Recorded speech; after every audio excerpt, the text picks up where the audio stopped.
Are you ready to learn from our fantastic guest on how to be able to actually grow and scale a business and where all of this is going? This is the Scaling Podcast, where every single season and every single episode, we bring on a master guest on the topics that we're doing every single season. Season 1 was all about entrepreneurship. Season 2 was digital nomad. Season 3 is having multiple businesses. And right now at Season 4, we're focused on a lot of people who wrote books, who put it down on paper, how they actually scaled themselves. I am your host, Lacaba, the co-founder and CEO of 2XU, an executive outsourcing company focused on building your operations. And if you're ready to ditch the grind, let's go over and scale you. Our guest today is a 4-time exit entrepreneur, 3-time best-selling author, and host of the popular show CrunchGrowth on E360 TV, bringing over 2 decades of proven experience in e-commerce, digital marketing, and disruptive brand building. As the founder of CrunchGrowth Revenue Acceleration Agency, he strategically guides consumer-focused startups and brands to achieve rapid and sustainable growth by harnessing innovative digital strategies, powerful storytelling, and deep consumer insights. His practical real-world experience, illustrated through successful ventures like 800razors.com and Raw Essentials Skincare, helps startups overcome common scaling obstacles, optimizing their sales channels, elevate brand visibility, and engage deeply with customers, driving accelerated revenues and profitability. Hey guys, so please help me welcome our amazing guest today, Phil. Hey Phil. Hi, how are you? Thanks for having me on. Excited to have you. Excited to dive deep a little bit into your background. Of course, before the call, I stalked you a little bit just so I get to know about you. But of course, our audience who are either watching or listening in doesn't know much about you yet. So let's start there. Like, who are you? Like, who are you before you stumbled into the career and the life that you've had so far? Oh my God. I am, I'm an entrepreneur, business owner, family man, dog lover. I founded my first business. I grew up in the restaurant business in New York and founded my first business when I was 27 after I went to college. And I knew I didn't want to be in the restaurant business, too difficult. And so I founded a retail store, specialty food store, but it was a complete and utter disaster. It was just a total disaster. It was a failure of leadership, a failure of process management, and I'm not one who gives up, but after about 3 years, I said, it's not working. So I sold the business and I took the money and I went to graduate school at University of Maryland School of Business School, not because I felt like I needed more education, but I needed to change the way I was thinking. I needed to think differently. And part of what I did was I took some of the money and I invested in a specialty food store company in Washington, D.C., which had 2 stores. And I got involved with them. We grew that to about 12 stores in D.C., plus we made a couple of acquisitions, got it to the point where we had about 22 stores, and then we exited. And then I founded another business called the Daily Markets. And at that time, it was early 2000s, and we built the first meal site online. So we've built the first, like Blue Apron and like what all these guys are doing.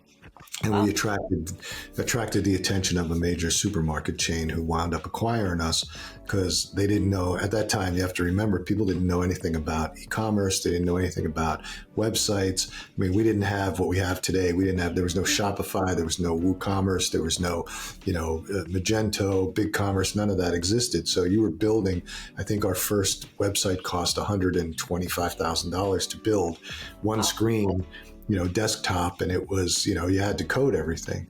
And so I went to work for the company that acquired us and turned that into their home shopping vehicle for, and then I'll be 100% honest, I am not a good employee. I was not a good employee. I think too differently, and I'm not used to that. I'm more of an entrepreneur. I'm not used to that structure of silos and, just internal politics. It just doesn't work for me. And so then I founded Raw Essentials with Carol Alt, which was a skincare brand, where we launched that internationally. We launched on the shopping channels here and abroad. And And we were also one of the first brands on the Amazon marketplace outside of book CDs and music and all. That was back in 2006 when Bezos opened up the seller platform to even more than just, what he was doing at the time. And we had our own website and all. And we scaled that business pretty well. We sold it to, after about, 5 or 6 years, we sold it to a division of Johnson & Johnson and called Medicia. And and then I went into the shaving business, and that we did quite well with that. But that market got so hot, and we had something that everybody wanted because we had one of the big two was supplying us razors. I mean, when you think about shaving in the razor business, there's Gillette, there's Schick, there's Dorco in South Korea, there was a German company, and then the rest were just, cheap companies. And so we had an exclusive with a US based company making an American made razor. And so we wound up selling, I thought prematurely, but we sold. And then the company that was doing our razors came to us and said, look, we don't know anything about direct to consumer. We don't know. We sell to supermarkets, drug, all that, club stores, et cetera. And we sell our brand. But they also had a division that did private label. And they said, we don't know how to sell directly to consumers, and we need to understand that.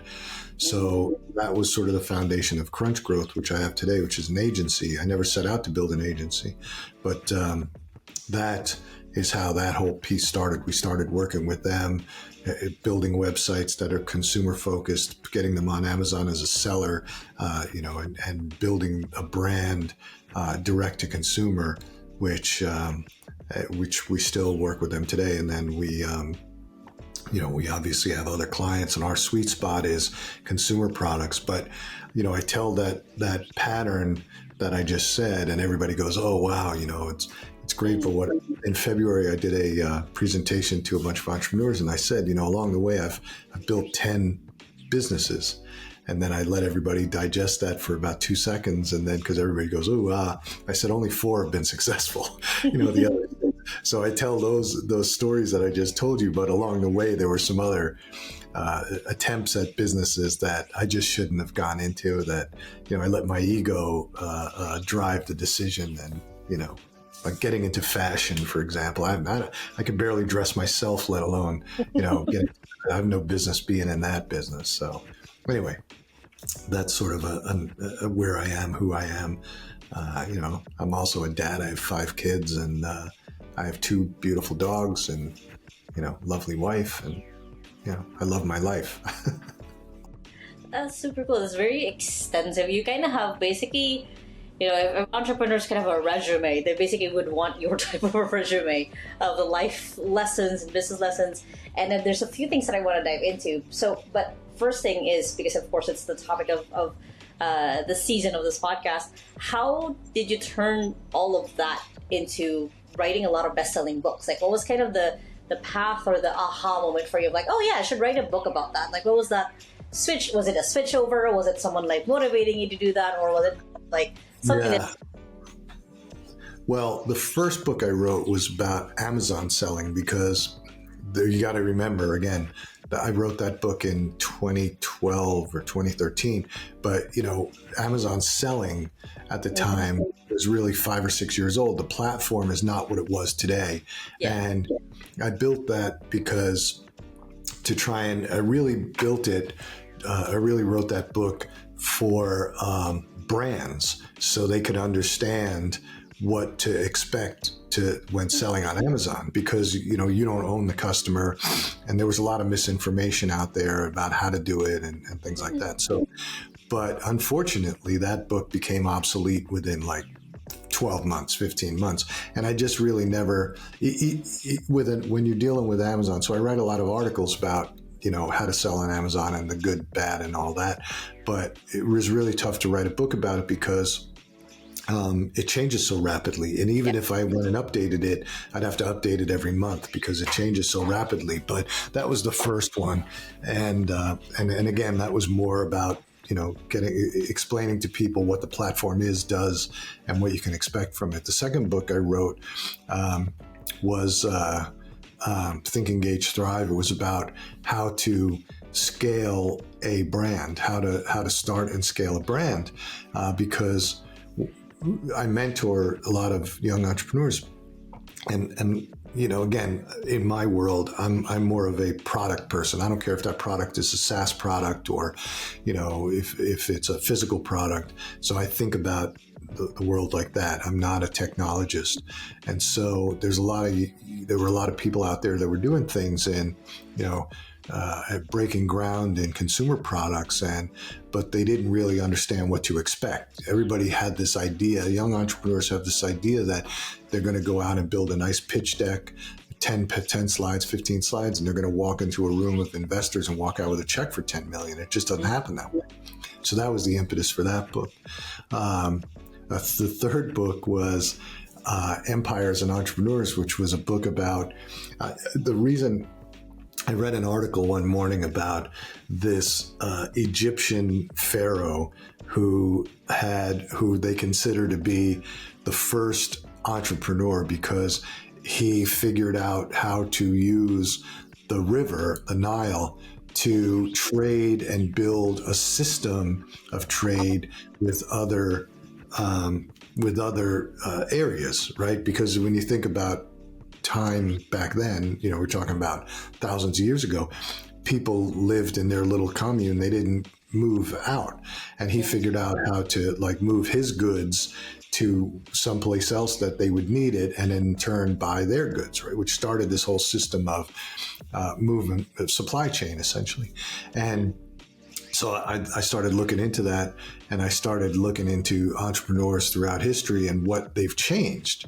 And so it's a quick read. It's a very short book, but it was fun to write and to think about. So it's like how entrepreneurs really affected the change in the world. When you think about, and even when you think about the ones that we know of, right? You go, okay, well, Henry Ford, everybody knows Henry Ford. And what did he create? It's not so much he created the car. What he created was the assembly line manufacturing process, efficiency. And then you go into the Bill Gates of the world, and what did they create? So, I started way back thousands of years ago and just took it forward of all these entrepreneurs that, changed essentially industry or changed modern civilization, but it affected how people, again, you think about how computers and technology have affected our growth.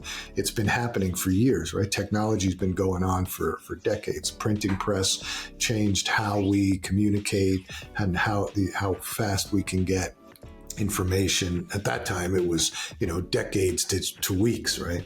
And then the recent book I wrote, which is called The Why Behind the Buy, Connect with Your Customers Before You Sell. This grew out of frustration because two reasons. One, in our business, we deal with a lot of clients, and they have brands, and they, the first thing we ask people before we take them on as a client is, what makes your product different? What's the different message? Because if you're saying the exact same things as your competitors are saying, well, how are we supposed to help you? Because what's going to happen is you're going to say, oh, well, we ran these ads and they didn't get any sales for us. And so, we're frustrated with our marketing team, and we don't want to be in that position. We've been in that position. We don't want to be there. And it always comes down to the fact that you have nothing to say. And so you have to give people a reason to buy your product. Why? The second frustration point was, and I'm sure like many of you, I get pitched 50 times a day on LinkedIn with these people that are going to 10x my business, 5x my business. And I go, first of all, your pitch is so bad. It's like, why would I buy your product? Right? You just told me the same thing that 50 other guys have just told me in my email. Secondly, I don't know you. We haven't built a relationship.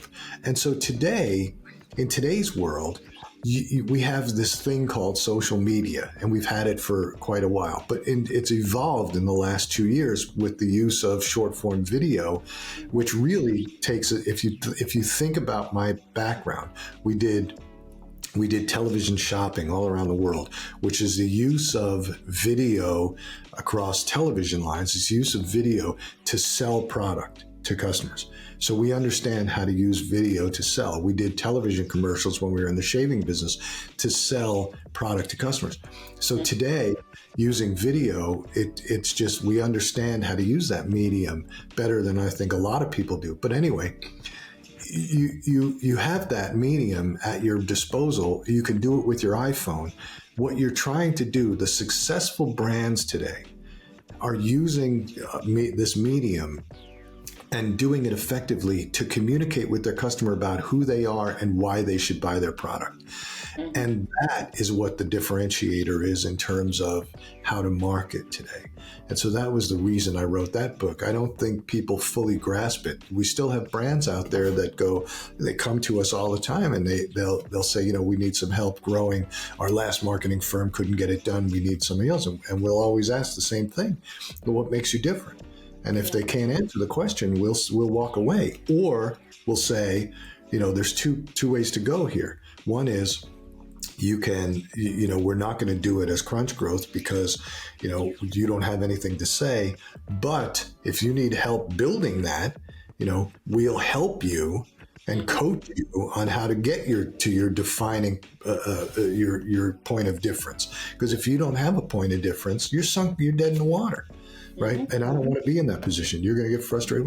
We've had it. We've had, you know, brands that one guy just wanted to run ads. And I kept saying, well, what are you going to say in the ad? What's the ad going to say? My popcorn is better than your popcorn? I mean, better perspective. But what is different about yours? Right. Yeah. So, you know, and then they get frustrated. The ads aren't working. Well, we told you the ads aren't going to work. I told you you're just spinning your wheels. These are the things you have to do. So anyway. That's the reason I wrote those books. Got it. I love how each one is very much just educating your market. It's very much just like, hey, you know, either way of like, either you want to work with me or not. At least you have the next steps if you just want to do it yourself or you don't want to do it with us. And like, I remember, so super short background, I guess.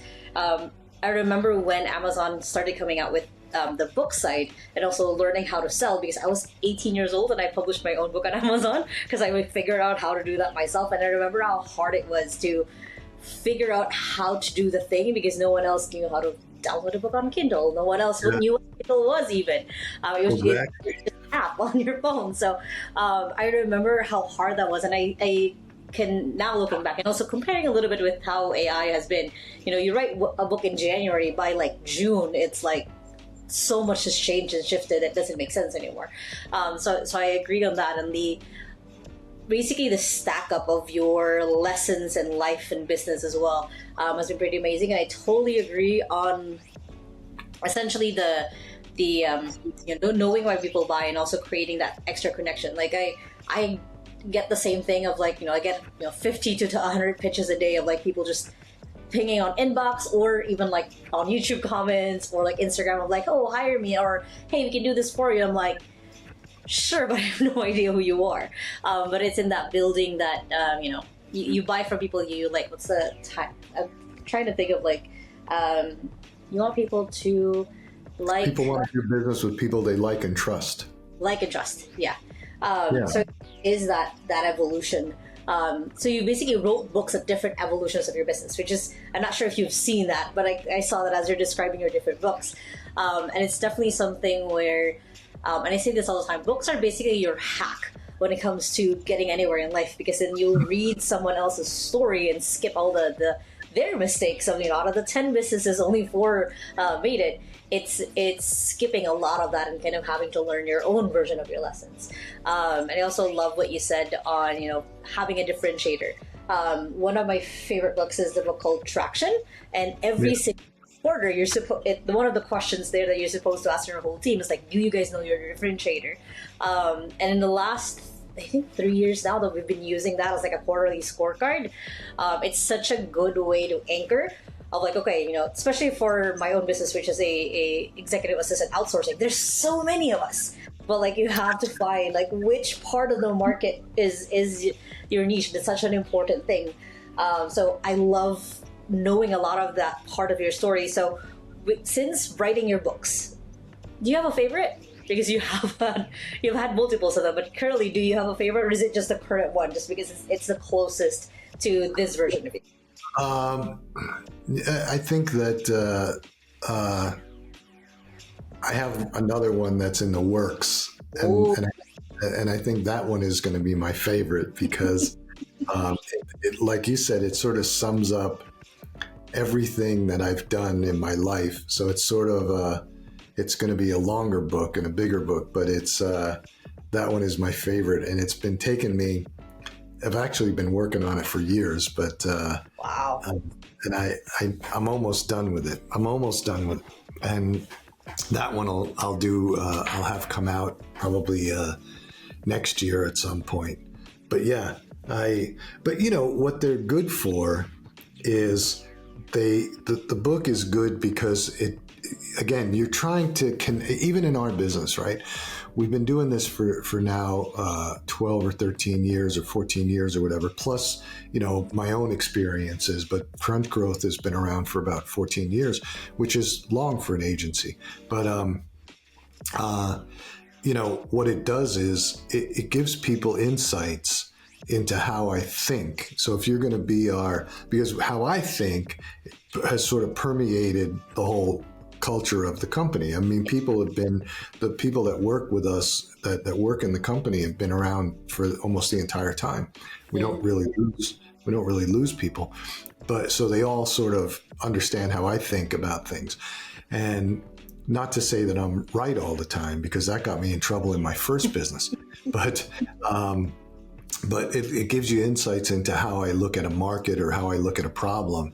And so when people want to do business with us, it gives them an insight into what they're in for, so to speak, you know, because we're not a normal agency. We look at it because my background is entrepreneurship. Some of the people that work in the company are former entrepreneurs, because as time went on, like we didn't do social media in the beginning. We wound up acquiring a social media company. We wound up acquiring a development company and things like that. So we have some other entrepreneurs in there, and which is great.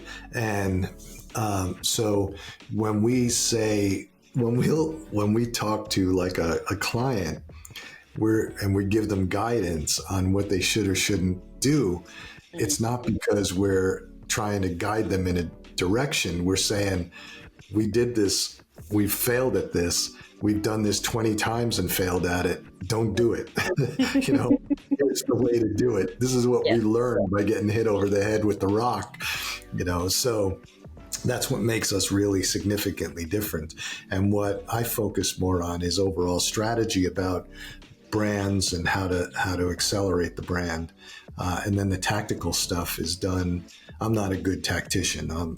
My folks know it. I'm more of a top level guy. I know where we have to go, and I know where everybody has to get to, and I can lead the team, but I cannot do the work. I'm not that kind of person. Mm-hmm. So. Yeah, I think it kind of goes back to what you said earlier of like, you're better as an entrepreneur, not as an employee. So I can see that with the way that you describe that. Yeah. I'm a terrible employee. I feel so bad for anybody who's hired me. You know, it's just not. And this goes back to my youth. I'm just not a good employee. I think totally different. It also shows that like that's kind of who you are. To the core, which is why you started your business right off the gate. Instead of like having a little bit of a career, you kind of like, oh, let's start this. Okay, fail. Next one. That's kind of the entrepreneur way, I guess.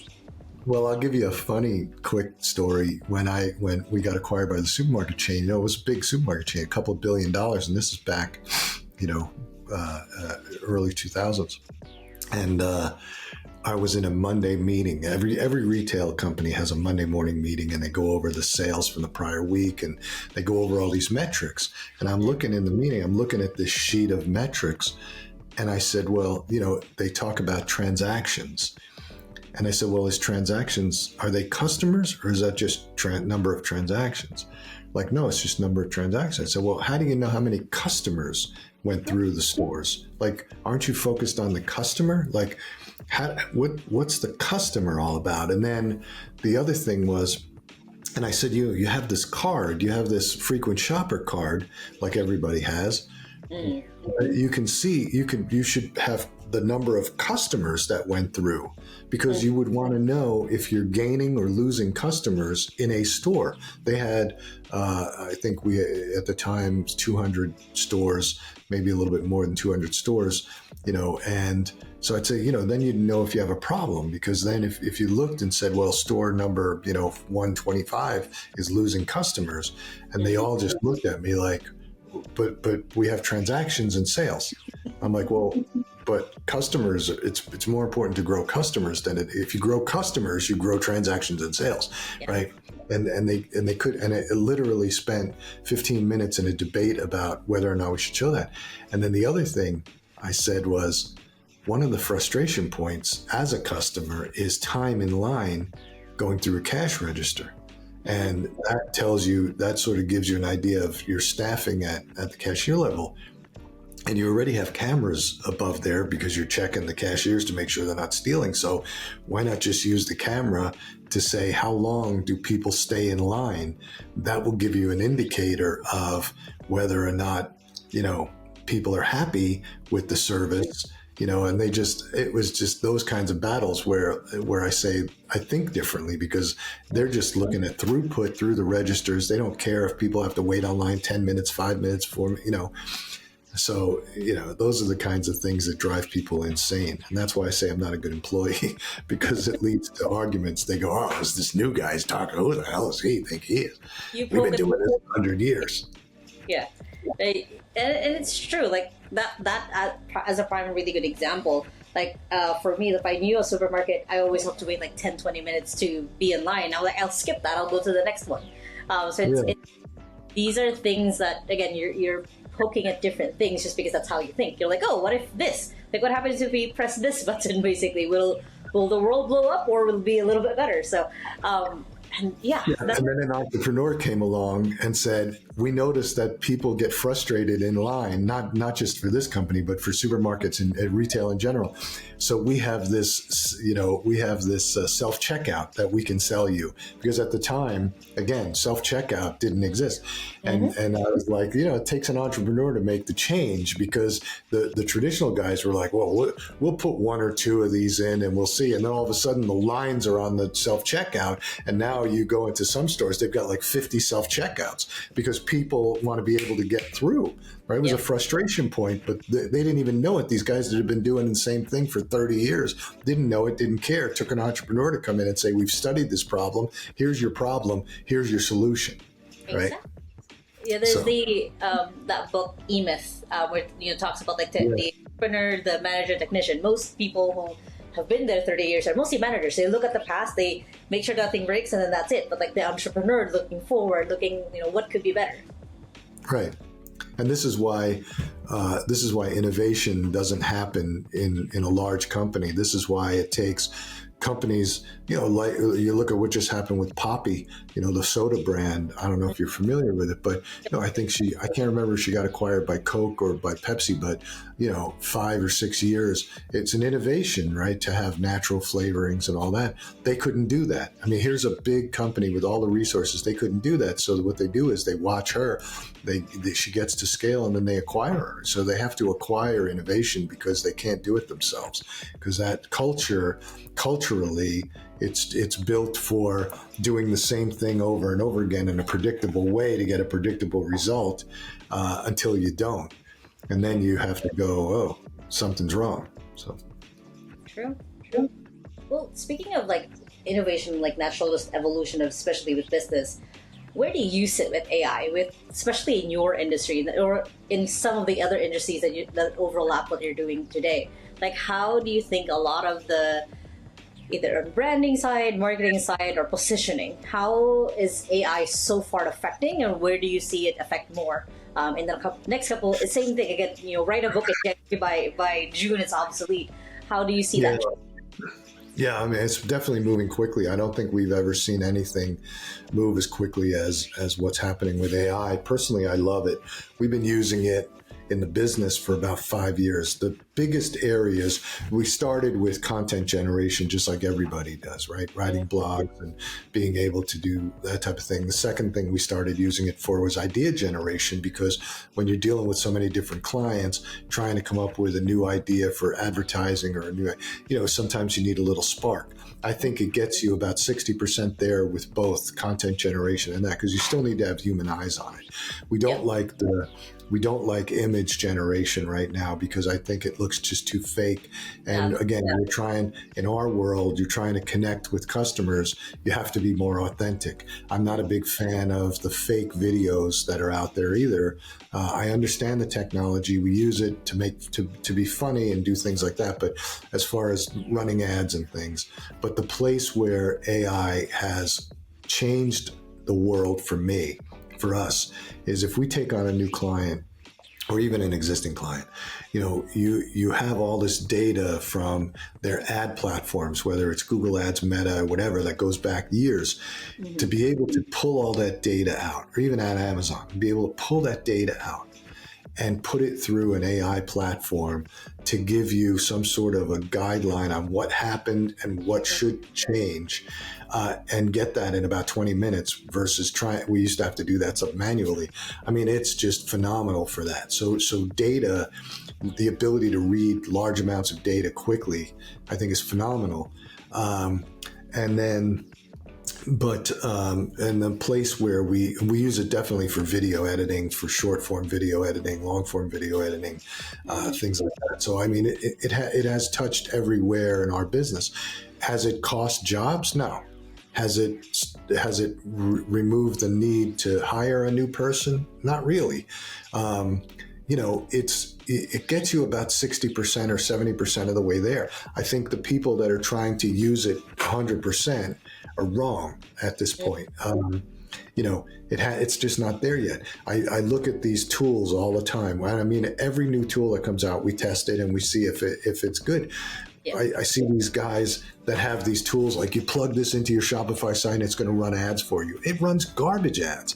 Think about the customer. You're trying to connect with the customer. And we've probably had 10, maybe more clients that have plugged these systems in and then they don't work 6 months later and they come to us and go, this didn't work. And I go, yeah, of course it's not going to work, because the customer wants you to connect with them and you're just taking your image and putting a background on it going, wow, look at this product.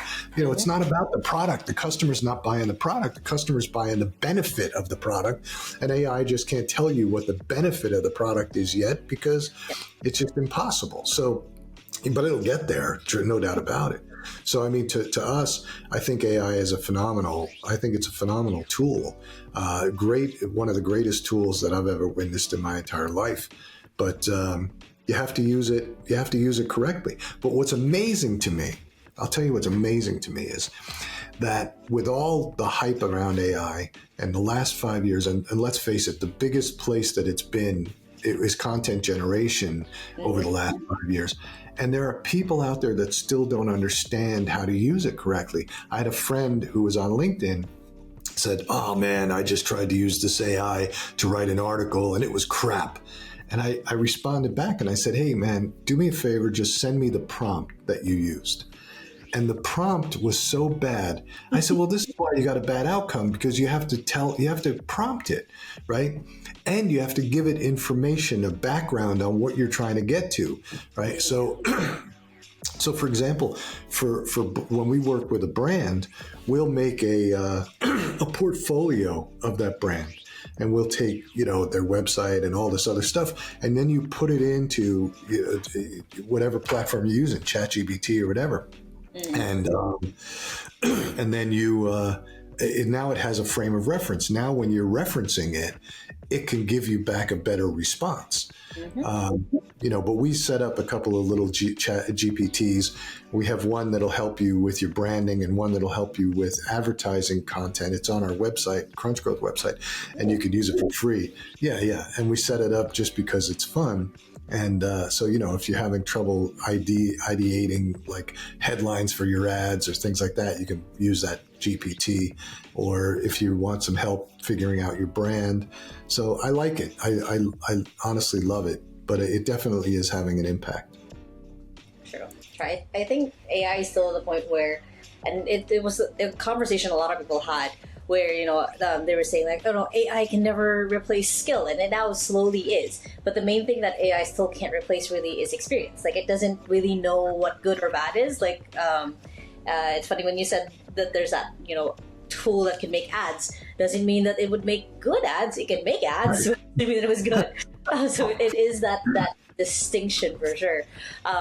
Yeah, and I love what you said with like some people think they know how to use AI, but they don't actually know how to prompt AI in the first place, and they end up buying and like going through the free trials of like 10 different apps. No, none of them work. AI is not for me, but it really, how are you using it? It's not the what tool, but the how are you using it. Yeah, exactly. Yeah, it's an important distinction. But, well, with AI and with everything else always getting better, and one day it'll get to the point where it might duplicate you. They create a perfect copy of Phil, where it's like part of your brain or like a whole body of you. If there was like 10, 100, 300, an army of you, how would you want to affect or change the world in the way that you see it? In my world or the world? The world. Oh, how would I want to affect change in the world? I think that we've gotten to in the world, if I could clone myself, I think that we've gotten so polarized in the world. And I think that as much as we like using social media for specific purposes, I think social media has done a real damage to the environment, to the world. And I would probably invent it in a different way and put better controls on it, because, people just get on there and it just shows you, I think, that people wake up every day negative because they look at stuff on social media and they just pick at the negative. They never pick at the positive. And I think there was an app that came out a couple of years ago called TBH. It only lasted a couple of months because it got acquired and changed. But the whole point of the app was, and it was geared towards kids, youth, middle school age kids and high school age kids. And it was TBH, to be honest. And it was all, you had to say something positive about one of your friends in your group. And that's what the whole point of the app was. You got points for saying positive things. And I thought that was a great tool. It got acquired by Meta and, of course, turned into garbage because, let's face it, people on Facebook it's just totally stupid. Mm-hmm.